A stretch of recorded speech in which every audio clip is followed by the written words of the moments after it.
So this is kind of a tricky question, but would you say that the incarnations of the Avatar are the highest of the high of... Oh, I'm about to answer my own question maybe, but I was thinking about provisional egos in a sense because Baba says, I'm not this form. I'm not, and look deeper. I don't know if he says that, but that's the way I understand it. But I guess the difference would be the sanskaras, right? The yoga sanskaras that he's accumulating is why he may not be operating under a provisional ego necessarily. But which also I want to just pair that with this is, do we become Baba or do we become God? And I've been thinking about this lately. So yeah, any light you can shed on that? Yeah, of course. So, the ones who met Meher Baba physically might have a different answer than I. My experience of Baba is funny. It's that he was a human. We've got photo proof of it. I met Mara. She told me stories about Baba.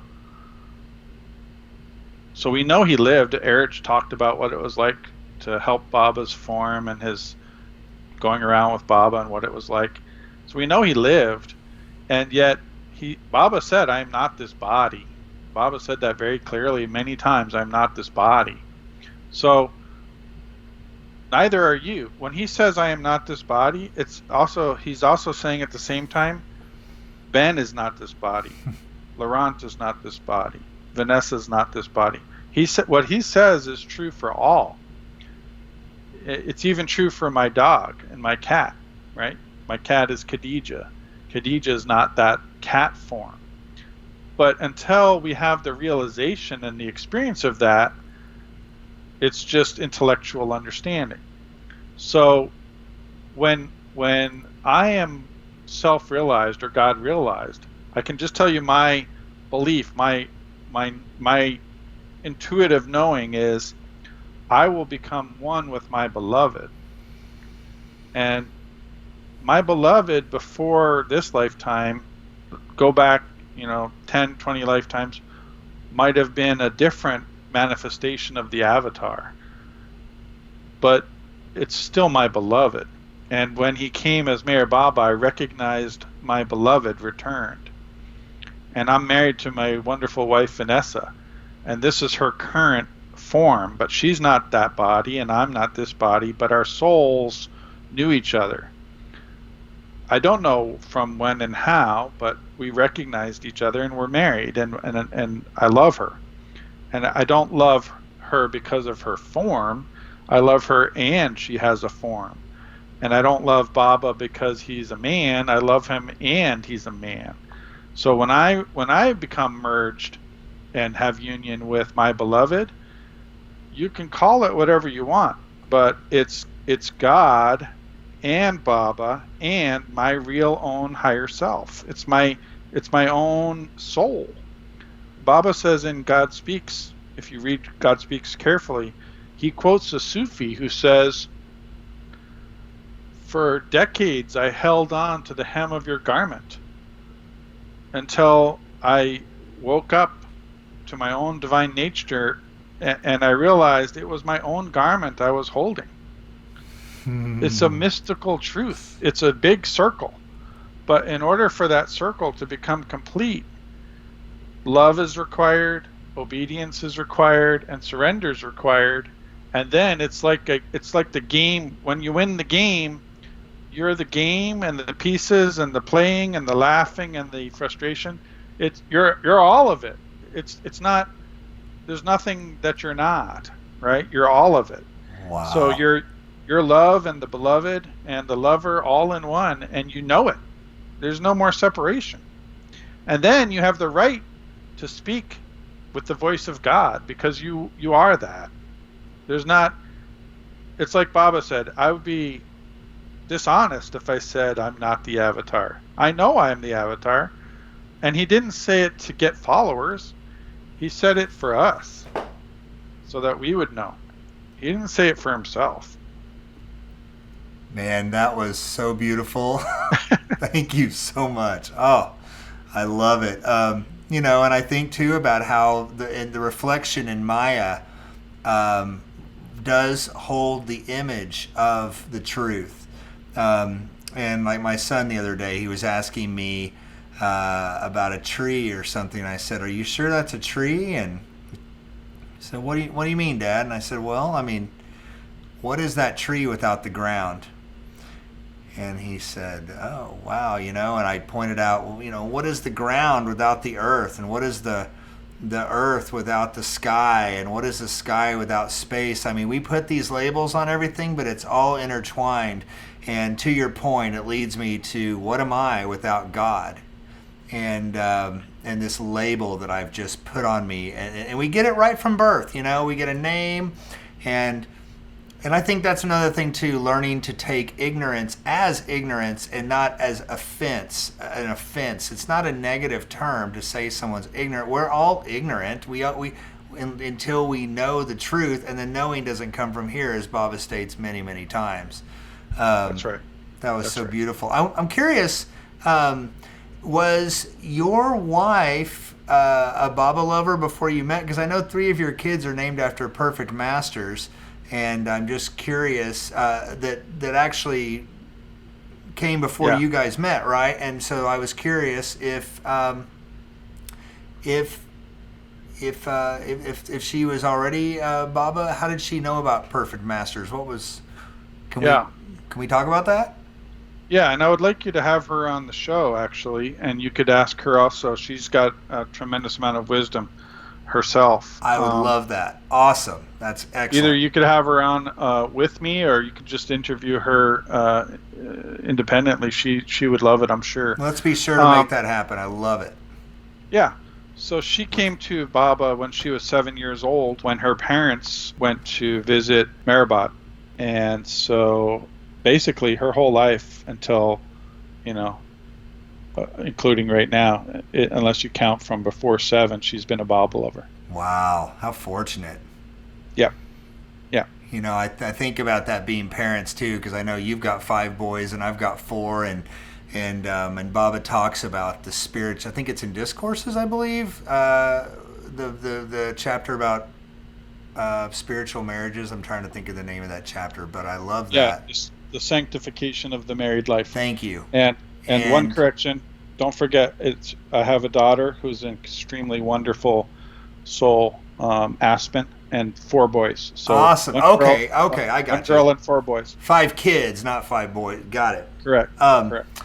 Oh man, that's so beautiful. I just think about the benefit. I'm on my 2nd marriage right now, and I have 2 boys from my 1st marriage. Amicable and everything with the ex-wife, but we did not have a spiritual relationship. And my current wife and I have a spiritual relationship, and I know it has a profound impact on my children, and the fact that my children know about Baba, and they may wonder about Baba, and I never force Baba on them, but they see how Baba affects me. And it was funny the other day, actually, I got angry at one of my sons, and he's 8, and he yelled back at me. He said, "You shouldn't act that way because you love Mara Baba and you want to act like Mara Baba." I could not argue with that. It was like, you got me. It's true. And the sanskar is created by anger. I've to be real, I had a rough last couple of days even, and boy, when I surrender it to Baba, it sure starts to get a lot better and a lot more in perspective and in accordance with the way I understand Baba and what we were talking about with all surrender. Baba doesn't really let you off the hook, He says, okay, let's face it. At least now you're not making it worse. Now let's endure and face it and go through it and move toward equalization, realization, whatever. So I want to talk about Dawn. And so when did you meet Dawn? Like what year? Yeah, I'll tell you the story. Yeah. So you remember A Mirage Will Never Quench Your Thirst, right? The book. Yes. Oh, quick question. Were you an author before that, or was that challenge for you to write that book kind of what got you on the journey to being an author? I was writing, but not books. I was writing privately to Baba. So that was my first publication. Cool. And that kick-started the whole Baba Books thing.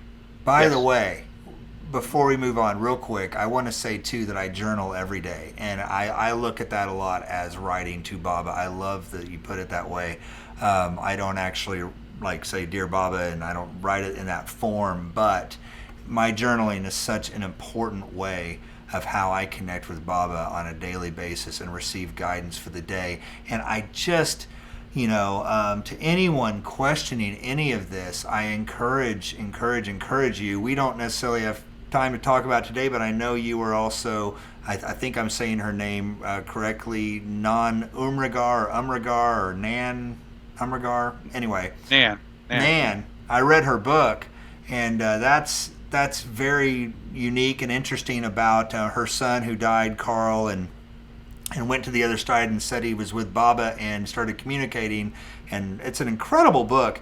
But until you have that direct experience, and I want that for every soul. And I know the best way I could possibly ever hope to help anyone is to have it for myself. And I gain that through journaling, and I try to carry that with me throughout my day. And it may not show up as Baba. I feel like I carry it to Christians. I carry it to Buddhists. I carry that love, and that love is so universal and transcendent that they can actually apply it to their own journey from wherever they are. Kind of like in the list that you gave from exercise 2 in the book. I love the exercises too, by the way. Thank you. That's Thank awesome. You. So let's hear about Dawn. Yeah, so what happened was I was just about to put that book to bed, A Mirage Will Never Quench Your Thirst, and one of the stories in the book is about Dawn's conversation with Mayor Baba about drugs. And so I thought, well, Don's still alive. Before I publish this book, I should write to Don and get from him a validation and a confirmation that this is accurate, the way that I found this story in Lord Mayor, that it's accurate. And so I wrote to him. I found his contact information through a friend and wrote to him about this bit that I had found in Lord Mayor about his conversation with Mayor Baba about drugs. I said, I'm planning to publish this. Can you please validate it? And he wrote back, I think the next day, and he said, I am so glad that you wrote to me. He said, most people don't take the time to confirm and validate like you're doing, and it's very important that you do that. And he proceeded to go line by line through the entire story and tell me, this is true, this part's not true, it was more like this. Then he'd say, in this bit here, he probably said this to somebody, but he didn't say this to me. And he said, and you're missing a lot of what he said to me. And he proceeded to write this story about what Baba had told him. And he said, Baba told me, you see, with LSD, it's like somebody has given you a finely crafted Swiss pocket watch, and you're trying to get into that using a crowbar. And he said, LSD is not the right tool for what people are trying to do. And he said, Laurent, I knew exactly what Baba was trying to explain to me. I knew exactly what he meant. And Baba told him never to use LSD ever. And so I got an incredibly revised version of the Don Stevens story for my book. And I said to him, well, thank you so much for everything. And I said, I'm going to sign off, and I will use your version in the book. And I said, I'm going to sign off, and I will just say that I know you have not written an autobiography, or there's no biography of your life with Baba. And I said, but if you should leave this mortal realm without having recorded your life with Baba, it would be a tragedy. And if you say you're not interested, I would just say I'd be willing to help you to create that. And I left it like that. And some time went by, and then he wrote to me, not about the biography, but about Bao Kulturi. He was very troubled by Bao. and he asked me to write an article for his magazine called Netty Netty in Europe. He was one of the leaders of that magazine. He didn't start it, but he kind of took it over. He asked me if I would write for Netty Netty about Bau's, some of Bau's writings. It was a bit of a review, but it was also a critique and things like that. And I said, well, I'll try. And it had a lot to do with different types of sanskaras and other things. Anyway, so then I wrote that for Don. And then about maybe a month later, he wrote to me and he said, listen, we're working on a new book called Mayor Baba's Gift of Intuition. He said, I've already assigned all the chapters to be written to different authors, but we're going to be meeting in Myrtle Beach at the Mayor Baba Center to go over our writing and to socialize it with each other and kind of wrap up the book. While I can't offer you a writing assignment, I can offer that you could come and sort of audit the sessions and just listen. You can't speak, but you could at least listen to what we're doing. Now, at the time, I was living in Arizona, so it was about a 2,500 mile drive. I had a wife and a child. Aspen was about 8, something like that. Maybe, let's see, this was 2002, so she was about 7. And so I said, absolutely, I'd love to do that. So I put them in the car, and we drove 2,500 miles from Flagstaff, Arizona to the Mayor Spiritual Center. Wow. And and he was giving a talk that night at the Mayor Spiritual Center. So I walked into the meeting hall, and people mill around before the meeting and socialize. Yeah. And I saw Don at the front by the stage. The talk had not yet started, and he was talking to some people. There's always people who want to talk to him. I walked over to him, and he was talking to a friend of mine, and I said, excuse me, and he said, hold on one second, I can't talk to you, I have to ask her something, just wait 1 second. I said, sure.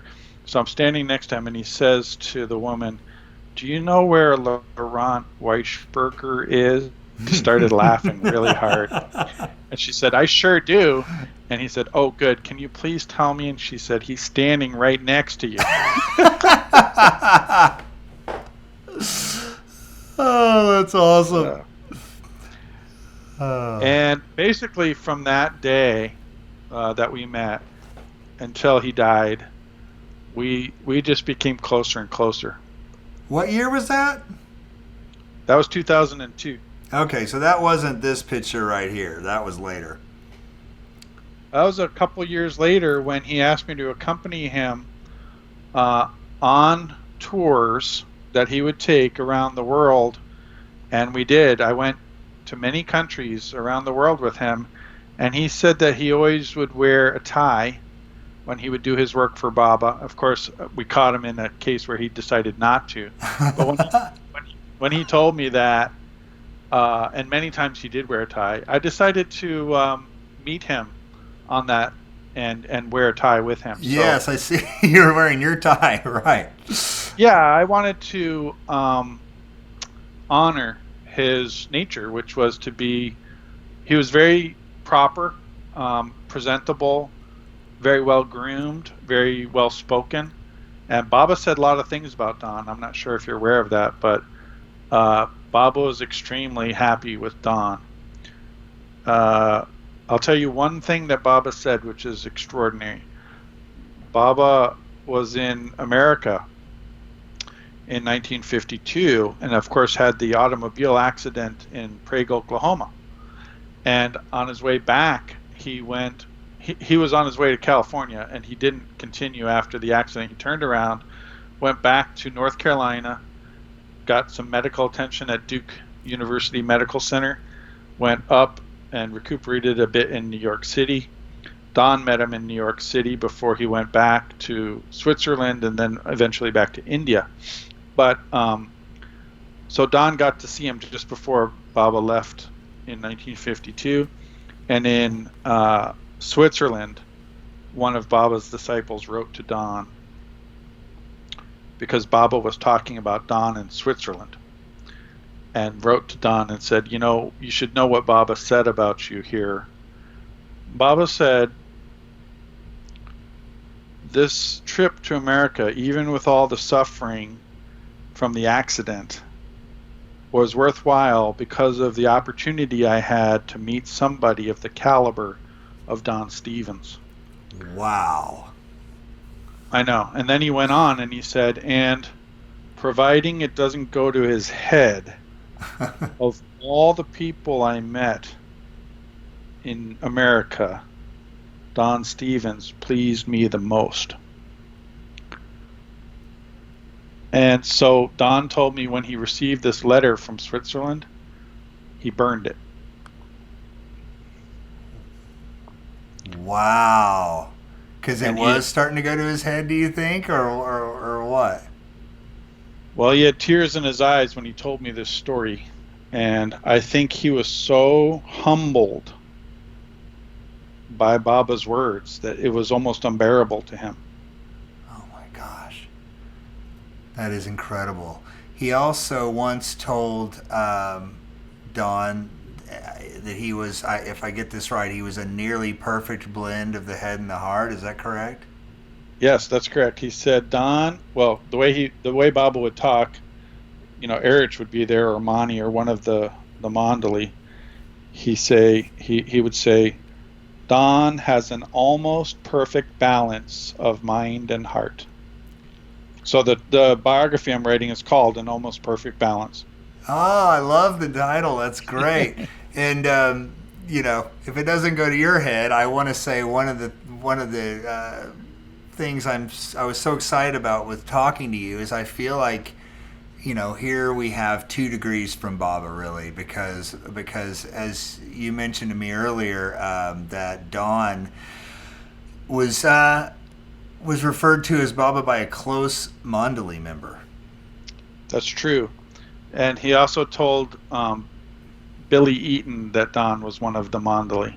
I talked to her about that. Billy was up in New York, and she was part of our Baba group. And I called her and I said, I heard that Baba said this to you. She said, it's true. Baba did say that to me. She said, but Don wouldn't care about that. Very interesting the way that they talked about all these things. That is so beautiful. So you did a lot of traveling with Don, and for those who don't know, one of my greatest exposures to Don has been through his reading of the discourses and another one of my favorite books, Listen Humanity. Right. Those are both so amazing, and what's so great, I just love his voice, and you can feel his energy there, and he tells these little stories, and he'll sort of go off the beaten path, so to speak. He'll stop reading the book for a minute and tell you a little bit about Baba. So if you have not listened to those, I strongly encourage it. I'll put the links along with this video, and it's mehermedia.com. Yep. Is that something you guys put together, or is that another person's? What happened? Yeah. What happened was I was working with Don in London at the time, and Jack Small and Philip Ludwig and some others were involved in getting this together. I think it was Jack's inspiration, and he asked Don, he said, it would be incredible if we could have you read the work that Baba asked you to do, the discourses. Baba had asked Don to edit the discourses. And so Don agreed, and they set it up in the bedroom in London. And it was this recording equipment. And Don did it day after day. And they edited the heck out of that to make it available. And then it was our friend Seven Macaulay who put together the website and the streaming material there. So between Seven and Jack Small and Philip Ludwig, we got it all done. What a treasure that we have that. So I know. I have another picture here of you and Don, and this I believe you said was the last time that that you two saw each other. Is that correct? Yep, and that picture's taken at Mahmoud and Nasreen Ajang's home in Rancho Palos Verdes, California. Don loved to go to their home. They were super welcoming and nurturing, and they were our hosts many times when we were in California. Mahmoud took that picture. That was the last day I ever saw Don. He was on his way back from California to London. And my entire period of years with Don, it was about 9 years that we worked together. He wouldn't call me Laurent, actually. He called me Little Bear. And he wouldn't let other people call me Laurent either. He would always correct people and say, no, it's Little Bear. And this went on year after year. And that day that you saw that picture there, he was getting older. At that point, he was about 90 or 91, and he started calling me Big Bear, which is what I used to call him. He called me Little Bear, and I called him Big Bear. But on that day, he started calling me Big Bear, so I started correcting him. I said, no, Don. I thought maybe he was getting a little addled or something because he was getting older, 91. And I said, no, Don, you're the Big Bear. I'm the Little Bear. And he said, and he looked at me and he said, no, you've graduated. And now your company is Big Data Bear, right? That's why I called it that. That's why I named it that. Yeah. Oh man, that's so beautiful. It's so wonderful that you had that relationship with Don, and because also another thing is so beautiful about it to me is the elder factor, and I feel like that's something we really need to bring back to our culture right now is these is respect for our elders. I mean, I agree. A few elders in my life that were just really spiritually brave, I guess is a way to put it, and they really opened my mind. And I've just always been so grateful for that. And I think in a culture that's driven by so much marketing targeting the younger generations in the 20s to the 30s, and that it's just so easy to forget how fleeting and quick this life is, and how we're all going to be old, hopefully one day. And well, yeah, I think that's one of my inspirations for writing Don's biography. The stories in the biography are extraordinary, just extraordinary. But beyond the stories, it's a testimony to a life lived for Baba. He really did live his life for Baba. And we'd be traveling around India, France, Mexico City, America, here, there, and everywhere. And I think one day I asked him, why are you doing this? And because we were very casual, very, very casual in our conversations. I could tell you tons of conversations. And he said, well, Little Bear, I'm going about my father's business. Wow. That's how he would talk. It was like he had nothing left, really, for himself. He was just all for Baba, just all for Baba. And I'll tell you something, even in his 80s, he was unstoppable. He would go morning, noon, and night, and I would get worn out before him. I don't know how he did it. We'd arrive in India to spend a night in a hotel before going on to Hyderabad. So we'd spend a night in Mumbai coming from Europe to rest and go on to Hyderabad. And at dinner, he'd say to the Baba lovers who had come from all over, he'd say, somebody go to the airport and change my ticket. I don't want to wait till tomorrow to go to Hyderabad. I want to go right now. And we just landed and we hadn't even finished dinner. So many stories like that about Baba too, Oh my God, it was like that. It was just like that. And I just looked at him and I said, Don, we should stay here and rest. We have a hotel. We're in the hotel. We're having dinner. We should rest and then go tomorrow. He said, no. And so one of his tireless workers, Balaji, his name is Balaji, got up from dinner, went to the airport and came back with tickets and said, you're going tonight. And so we'd go, and then Balaji didn't have the money to fly, and he was from Hyderabad, so then Balaji had to get on a train to meet us there. It's just like incredible stories like that, just truly tireless in his work for Baba. an Wow. incredible inspiration.